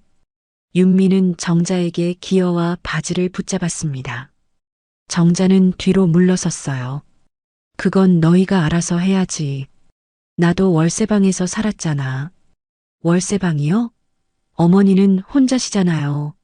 저희는 네 식구예요. 어떻게 월세방에서 살아요? 그럼 전세라도 알아봐. 방법은 있을 거야. 정자의 말에 윤미는 비웃었습니다. 전세요? 전세금이 어디 있어요? 어머니가 다 가져가셨잖아요. 내 돈이야. 왜 너희한테 줘야 해? 정자는 차갑게 대답했습니다. 윤미는 더 이상 말을 잇지 못하고 울기만 했어요. 경찰관이 말했습니다. 짐 싸서 나가셔야 합니다. 지금 안 나가시면 강제로 집행할 수밖에 없어요. 민수가 고개를 들었습니다. 눈은 충혈돼 있었고 얼굴은 창백했어요. 알겠습니다. 짐 싸고 나갈게요. 민수는 집 안으로 들어갔습니다. 윤미도 울음을 그치고 따라 들어갔어요. 정자는 밖에서 기다렸습니다. 매수자는 화가 난 표정으로 팔짱을 끼고 있었죠. 1시간쯤 지나자 민수 가족이 짐을 들고 나왔습니다. 큰 가방 몇 개와 박스 몇 개가 전부였어요. 손주들도 함께 나왔습니다. 아이들은 울먹이며 정자를 바라봤어요. 할머니, 우리 어디로 가요? 큰 손주가 물었습니다. 정자는 가슴이 찢어지는 것 같았지만 대답하지 않았어요. 민수가 아이들을 데리고 엘리베이터로 향했습니다. 윤미가 정자 앞에 섰습니다. 눈빛은 증오로 가득했어요. 어머니, 평생 후회하실 겁니다. 손주들한테 이러시고도 편히 주무실 수 있을 것 같아요? 정자는 윤미를 똑바로 바라봤습니다. 너희가 나한테 한 짓 생각해봐. 화장실 앞에 재우고 요양원 보내려고 하고 4명에 도용하고 그러고도 내가 너희한테 잘해줄 거라고 생각했어? 어머니는 어른이잖아요. 참고 이해하셔야죠. 어른이라고 다 참아야 해? 나도 사람이야. 존중받고 싶어. 정자의 목소리는 떨렸지만 단호했습니다. 윤미는 더 이상 말하지 않고 돌아섰어요. 엘리베이터로 향하는 뒷모습은 쓸쓸해 보였습니다. 민수 가족이 떠나고 정자는 집 안으로 들어갔습니다. 매수자와 중개인도 함께 들어왔어요. 집은 어질러져 있었습니다. 여기저기 쓰레기가 널려 있었고 벽에는 낙서도 있었어요. 매수자가 인상을 찌푸렸습니다. 이게 뭡니까? 집 상태가 이 모양이네요. 죄송합니다. 제가 청소해 드릴게요. 정자는 고개를 숙였습니다. 매수자는 한숨을 쉬며 말했어요. 청소는 제가 알아서 하겠습니다. 대신 리모델링 비용 일부 보상해 주셔야겠어요. 알겠습니다. 얼마나 필요하신가요? 한 200만 원 정도면 될 것 같네요. 정자는 고개를 끄덕였습니다. 그렇게 할게요. 집을 둘러보며 정자는 추억들이 스쳐 지나갔습니다. 남편과 함께 이사 오던 날 민수가 어렸을 때 거실에서 뛰어놀던 모습, 손주들이 처음 왔을 때 기뻐하던 순간들. 모든 게 이제 과거가 됐어요. 매수자와 중개인이 나가고 정자는 혼자 집에 남았습니다. 빈 거실을 둘러보며 눈물이 흘러내렸어요. 여보, 우리 추억이 가득한 집인데 이렇게 보내야 하네요. 한참을 울고 나서 정자는 눈물을 닦았습니다. 집 열쇠를 식탁 위에 내려놓고 마지막으로 한번 둘러봤어요. 안녕, 우리 집. 작게 중얼거리며 정자는 집을 나왔습니다. 현관문을 닫는 순간 모든 게 끝났다는 생각이 들었어요. 아파트를 나서는데 민수 가족이 주차장에 있었습니다. 짐을 차에 싣고 있었어요. 정자는 발걸음을 멈췄습니다. 가까이 가고 싶었지만 갈 수가 없었어요. 민수가 정자를 봤습니다. 잠시 눈이 마주쳤죠. 민수의 눈에는 원망과 슬픔이 섞여 있었습니다. 정자는 고개를 돌렸어요. 더 이상 볼 수가 없었습니다. 택시를 타고 월세방으로 돌아왔습니다. 방 안에 들어서니 남편 영정이 보였어요. 정자는 영정 앞에 무릎을 꿇고 앉았습니다. 여보, 내가 잘한 거 맞죠? 이렇게 하는 게 맞는 거죠? 눈물이 멈추지 않았습니다. 하지만 후회는 없었어요. 자신을 지키기 위해 선택한 길이니까요. 밤이 깊어갔습니다. 정자는 창문 밖을 바라봤어요. 어둠 속에서 희미한 불빛들이 보였습니다. 저 불빛 중 하나가 민수 가족이 있는 곳일까? 어디서 밤을 보내고 있을까? 잘 있겠지. 알아서 살겠지. 정자는 스스로를 다독이며 이불을 덮었습니다. 내일은 새로운 시작이 될 거예요. 이제는 자신만의 삶을 살아갈 겁니다. 일주일이 지났습니다. 정자는 민수에게서 아무 연락도 받지 못했어요. 궁금했지만 먼저 전화할 용기가 나지 않았습니다. 손주들 생각이 났지만 꾹 참았어요. 월세방에서의 생활은 여전히 외로웠습니다. 하지만 이제는 마음이 조금 편해졌어요. 집을 지켜냈다는 안도감 때문이었죠. 통장에 들어온 5억 원을 보며 정자는 생각했습니다. 이제 내 인생을 살아야지. 다음 날 정자는 은행에 갔습니다. 상담 직원과 마주 앉아 말했어요. 제가 집을 팔아서 목돈이 생겼는데요. 일부는 손주들 학자금으로 저금하고 싶어요. 아, 그러시군요. 얼마 정도 생각하고 계세요? 손주 둘이니까 한 명당 5천만 원씩, 총 1억 원이요. 상담 직원이 눈을 크게 떴습니다. 와, 손주분들이 정말 행복하시겠어요. 정자는 쓸쓸하게 웃었습니다. 글쎄요, 지금은 날 원망하고 있을 거예요. 손주들 명의로 적금 통장을 만들었습니다. 각각 5천만 원씩 넣었어요. 통장을 받아들고 정자는 생각했습니다. 이건 너희들 거야. 나중에 크면 주마. 은행에서 나오는 길 정자는 부동산을 들렀습니다. 전원주택을 알아보려고요. 선생님, 어떤 걸 찾으세요? 강원도 쪽에 조용한 데 있으면 좋겠어요. 텃밭도 있고요. 아, 그런 곳 몇 개 있습니다. 가격대는 어느 정도 생각하세요? 2억 정도면 될까요? 충분합니다. 좋은 곳 여러 개 보여드릴게요. 며칠 뒤 정자는 강원도로 향했습니다. 부동산 직원과 함께 몇 군데를 둘러봤어요. 마지막으로 본 집이 마음에 들었습니다. 산자락 아래 자리한 작은 전원주택이었어요. 마당도 넓고 텃밭도 있었죠. 여기 좋네요. 정자는 마당을 둘러보며 미소 지었습니다. 공기도 맑고 조용했어요. 새로 시작하기에 딱 좋은 곳이었습니다. 그럼 계약하시겠어요? 네, 할게요. 일주일 후 정자는 강원도 전원주택으로 이사했습니다. 짐이 많지 않아서 금방 정리됐어요. 남편 영정을 거실 한쪽에 모시고 꽃을 한 송이 올렸습니다. 여보, 여기서 새로 시작해요. 괜찮죠? 영정 속 남편은 여전히 따뜻하게 웃고 있었습니다. 이웃들과도 인사를 나눴습니다. 옆집 할머니가 반찬을 들고 왔어요. 새로 오셨다며요? 어서 오세요. 여기는 조용하고 살기 좋아요. 감사합니다. 잘 부탁드려요. 정자는 조금씩 마을에 적응해 갔습니다. 텃밭에 상추며 고추를 심었어요. 흙을 만지며 땀 흘리는 게 좋았습니다. 마음이 편안해졌거든요. 한 달이 지났습니다. 어느 날 경로당에 갔다가 마을 할머니들과 이야기를 나눴어요. 정자 씨는 가족이 어떻게 되세요? 아들 하나 있어요. 아들이 효자인가 봐요. 어머니 이렇게 좋은 집 마련해드리고. 정자는 씁쓸하게 웃었습니다. 글쎄요, 효자는 아니에요. 무슨 말씀을. 요즘 자식들이 부모 신경이나 쓰면 다행이죠. 할머니들은 웃으며 말했지만 정자는 대답하지 않았어요. 아들 생각이 났습니다. 지금 어떻게 지내고 있을까? 그날 밤 정자는 핸드폰을 들고 민수 번호를 한참 바라봤습니다.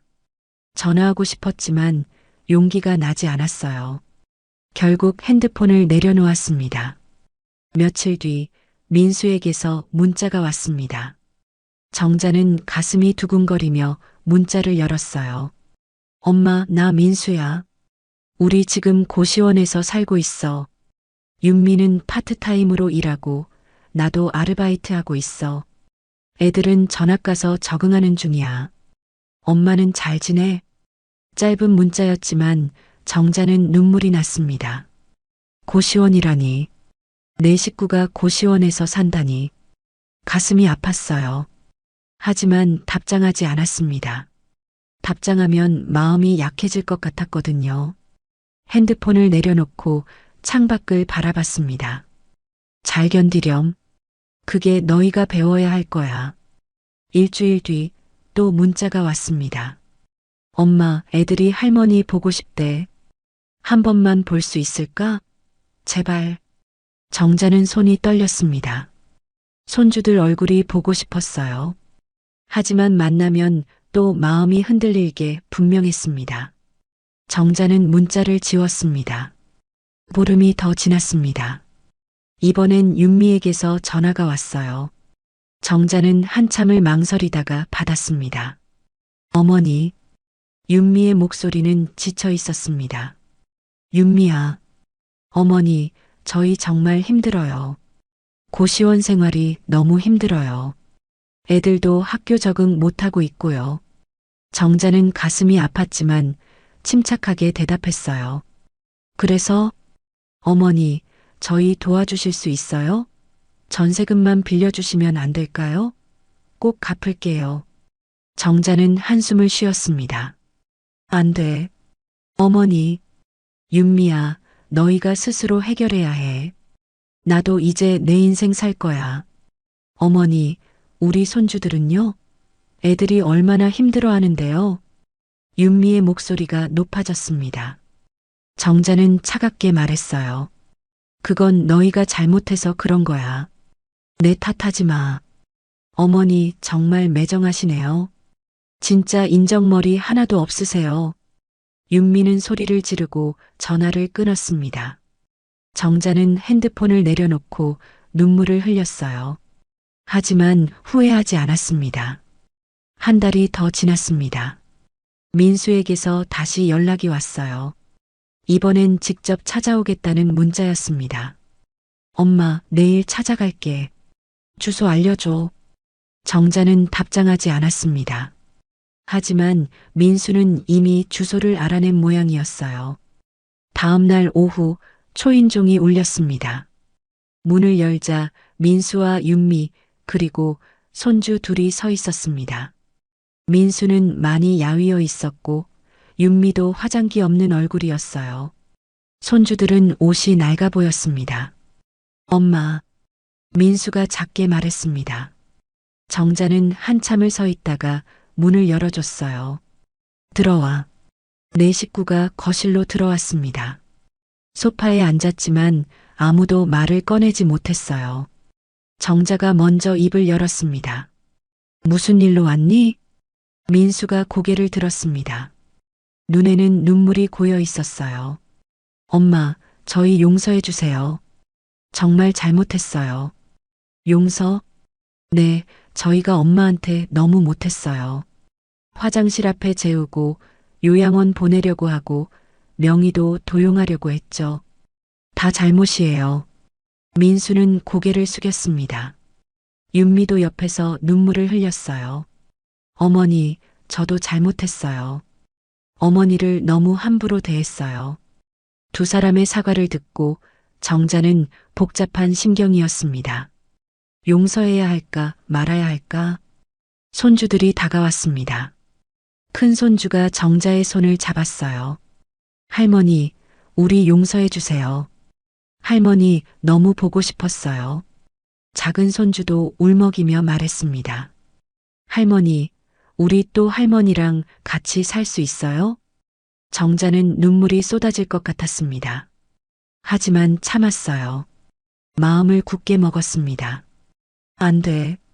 너희는 엄마 아빠랑 살아야지. 할머니, 손주들이 울음을 터뜨렸습니다. 정자는 고개를 돌렸어요. 더 이상 볼 수가 없었습니다. 민수가 무릎을 꿇었습니다. 엄마, 제발요. 저희 도와주세요. 전세금만 빌려주시면 안 될까요? 월급 받아서 꼭 갚을게요. 안 돼. 정자는 단호하게 고개를 저었습니다. 왜요? 엄마는 돈 많잖아요. 집 팔아서 5억이나 받으셨잖아요. 민수의 목소리가 높아졌습니다. 그 돈은 내 거야. 내가 평생 모은 돈이고, 엄마도 참, 어차피 나중엔 저한테 물려주실 거 아니에요? 지금 좀 빌려주시면 안 돼요? 민수는 절박하게 말했지만 정자는 흔들리지 않았습니다. 나중 얘기는 나중에 하고 지금은 안 돼. 엄마. 민수가 소리를 질렀습니다. 윤미도 일어서서 말했어요. 어머니, 이러시는 거 정말 비겁한 거예요. 손주들 고생하는 거 보고도 모른 척 하시는 게 할머니예요? 정자는 윤미를 똑바로 바라봤습니다. 비겁하다고? 너희가 나한테 한 짓은 뭔데? 그건 저희가 잘못했지만 어머니도 너무 하시는 거 아니에요? 내가 뭘 너무해? 내 집 지킨 게 잘못이야? 집만 지키시면 뭐해요? 가족은요? 가족도 지키셔야죠. 윤미는 울음을 터뜨렸습니다. 정자는 더 이상 참을 수가 없었어요. 나가. 당장 나가. 엄마. 나가라고. 다시는 오지 마. 정자는 소리를 질렀습니다. 민수는 멍하니 서 있다가 손주들을 데리고 일어섰어요. 윤미도 따라 일어섰습니다. 엄마, 후회하실 거예요. 민수가 마지막으로 남긴 말이었습니다. 내 식구가 나가고 문이 닫혔어요. 정자는 그 자리에 주저앉았습니다. 온몸에 힘이 빠졌어요. 눈물이 쏟아졌지만 멈출 수가 없었습니다. 여보, 내가 잘한 거 맞죠? 남편 영정을 바라보며 울었습니다. 대답은 없었지만 정자는 자신의 선택을 믿었어요. 이제 돌아갈 수 없는 길을 걸어온 겁니다. 그날 이후 정자는 아무에게서도 연락을 받지 못했습니다. 민수도 윤미도 손주들도 완전히 연락이 끊겼어요. 정자는 가끔 핸드폰을 들여다보며 기다렸지만 아무 소식도 없었습니다. 한 달이 지났습니다. 정자는 강원도 전원주택에서 혼자 지냈어요. 아침이면 텃밭에 나가 채소를 돌보고 오후에는 마을 경로당에 나가 이웃들과 시간을 보냈습니다. 저녁이면 남편 영정 앞에 앉아 하루를 정리했죠. 여보, 오늘도 무사히 하루를 보냈어요. 평온한 일상이었습니다. 하지만 마음 한편은 여전히 허전했어요. 손주들 생각이 날 때면 가슴이 먹먹했습니다. 어느 날 마을 경로당에서 할머니들과 송편을 빚고 있었습니다. 추석이 다가오고 있었거든요. 정자는 반죽을 치대며 생각했어요.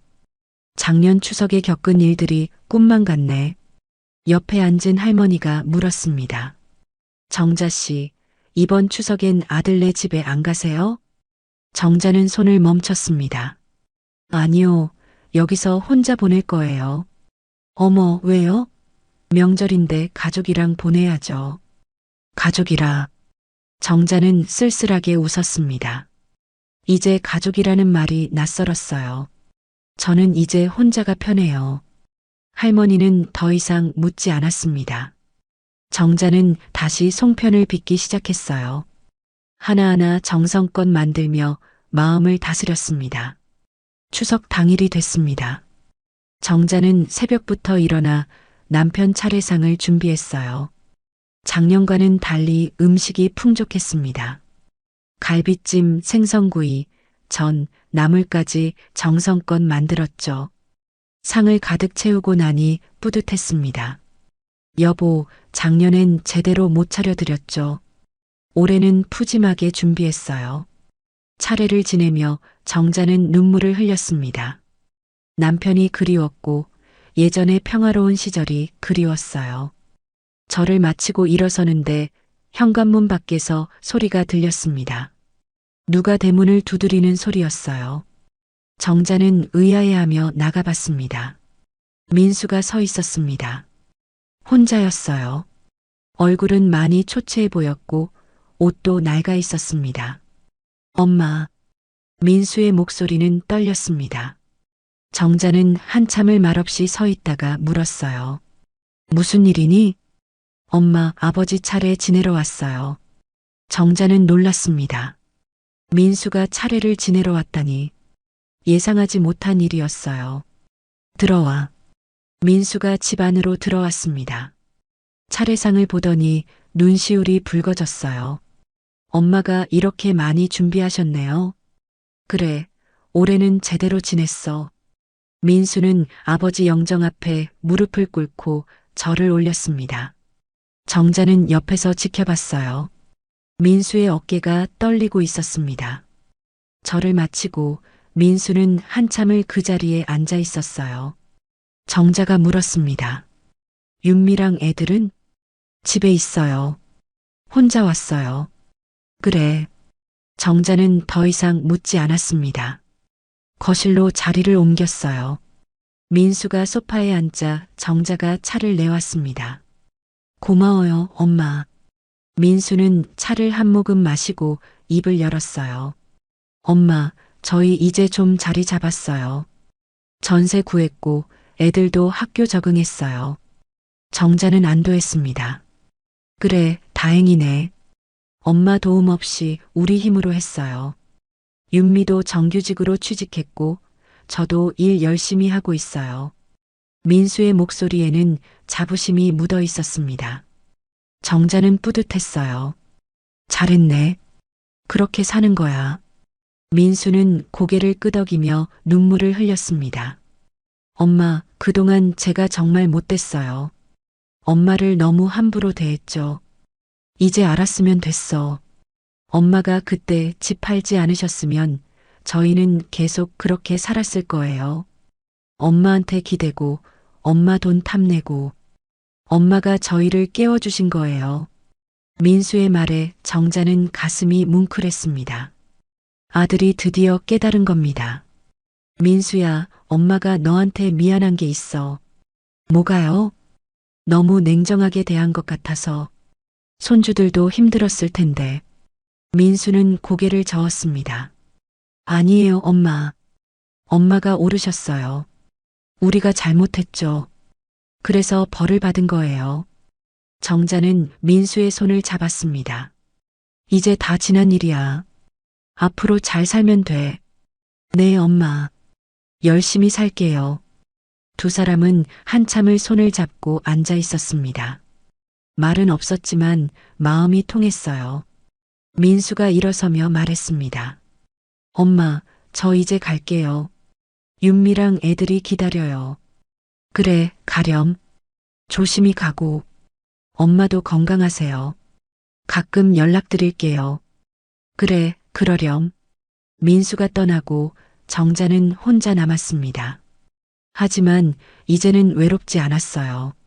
아들과의 관계가 조금이나마 회복된 것 같았으니까요. 저녁이 됐습니다.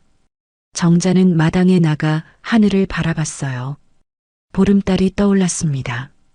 밝고 환한 달이었죠. 여보, 우리 아들 이제 제대로 살 것 같아요. 걱정 놓아도 될 것 같아요. 달을 보며 정자는 남편에게 말을 걸었습니다. 남편도 하늘에서 지켜보고 있을 거라고 믿었어요. 며칠 뒤 정자는 은행에 갔습니다. 손주들 명의로 만들어둔 통장을 확인했어요. 1억 원이 그대로 있었습니다. 나중에 손주들 성인 되면 줘야지. 정자는 통장을 다시 넣으며 생각했습니다. 지금 당장은 줄 수 없지만 나중에는 줄 수 있을 거라고요. 집으로 돌아오는 길 정자는 시장에 들렀습니다. 장을 보며 이웃 할머니를 만났어요. 정자 씨, 오늘 장 보러 오셨어요? 네, 김장 재료 사러요.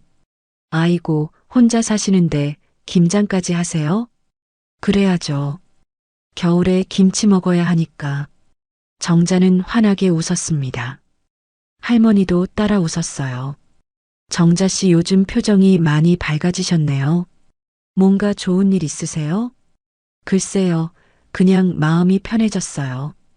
그래요? 그럼 됐네요. 마음이 편한 게 제일이죠. 두 사람은 함께 장을 보며 수다를 떨었습니다. 정자는 오랜만에 편안한 시간을 보냈어요. 저녁에 집으로 돌아와 저녁을 먹고 있는데 민수에게서 문자가 왔습니다. 엄마, 오늘 애들이 할머니 보고 싶대요. 다음에 같이 찾아가도 될까요? 정자는 문자를 읽고 미소 지었습니다. 답장을 보냈어요. 그래, 와라. 할머니가 맛있는 거 해줄게. 문자를 보내고 정자는 창밖을 바라봤습니다. 어둠 속에서 별들이 반짝이고 있었어요. 정자는 혼잣말을 했습니다. 이제 괜찮아질 거야. 천천히 조금씩. 다음 날 아침 정자는 텃밭에 나갔습니다. 상추며 고추가 무럭무럭 자라고 있었어요. 정자는 물을 주며 생각했습니다. 내 인생도 이 채소들처럼 다시 자라고 있어. 햇살이 따사롭게 내리쬐었습니다. 정자는 햇살을 받으며 웃었어요. 진심으로 행복했습니다. 이웃 할머니가 담 너머로 말을 걸었습니다. 정자 씨, 오늘 날씨 정말 좋죠? 그러게요. 기분까지 좋아지네요. 맞아요. 이런 날은 살맛 나죠. 두 사람은 웃으며 이야기를 나눴습니다. 정자는 이제 혼자가 아니라는 걸 느꼈어요. 마을 사람들이 있고 아들도 조금씩 달라지고 있었으니까요. 오후가 되자 정자는 거실로 들어와 남편 영정 앞에 앉았습니다. 여보, 나 이제 괜찮아요. 우리 아들도 제대로 살고 있고 나도 여기서 잘 지내고 있어요. 걱정 안 하셔도 돼요. 영정 속 남편은 여전히 따뜻하게 웃고 있었습니다. 정자는 그 미소를 보며 평화를 느꼈어요.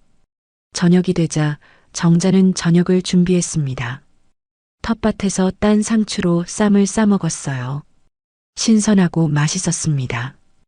혼자 먹기 아까운 맛인데. 혼잣말을 하며 정자는 밥을 먹었습니다. 외롭지 않았어요. 이제는 혼자 있는 시간도 편안했으니까요. 밤이 깊어갔습니다. 정자는 이불을 덮고 누웠어요. 천장을 바라보며 생각했습니다. 내 인생의 주인은 이제 나야. 아무에게도 빼앗기지 않을 거야. 그렇게 다짐하며 정자는 눈을 감았습니다. 마음은 평화로웠고 미래는 희망적이었어요. 다음 날 아침 정자는 상쾌하게 일어났습니다. 창문을 열자 시원한 바람이 들어왔어요. 새들이 지저귀는 소리가 들렸습니다. 오늘도 좋은 하루가 될 거야. 정자는 웃으며 하루를 시작했습니다. 텃밭에 나가 채소를 돌보고 경로당에 가서 이웃들과 시간을 보냈어요. 저녁에는 남편 영정 앞에 앉아 하루를 정리했습니다. 여보, 오늘도 행복한 하루였어요. 이제 정자의 삶은 평온했습니다. 아들과의 관계도 조금씩 회복되고 있었고 손주들도 곧 만날 수 있을 거예요. 무엇보다 자신을 지켜냈다는 자부심이 있었습니다. 정자는 강원도 산자락 아래 작은 집에서 새로운 삶을 살아가고 있었습니다. 혼자였지만 외롭지 않았고 가난하지 않았으며 무엇보다 자유로웠어요. 내 인생의 주인은 나야. 정자는 그렇게 중얼거리며 미소 지었습니다. 그리고 내일도 모레도 계속해서 자신만의 삶을 살아갈 거예요. 통쾌하게, 당당하게, 행복하게. 여러분, 저는 더 이상 참지 않기로 했습니다. 나이가 들었다고 해서, 부모라고 해서 무조건 희생해야 하는 건 아니에요. 여러분도 스스로를 지키세요. 당신 인생의 주인은 바로 당신이니까요. 이 영상이 마음에 드셨다면 구독과 좋아요 버튼으로 따뜻한 마음을 표현해 주세요. 소중한 댓글로 의견 남겨주시면 반영하겠습니다.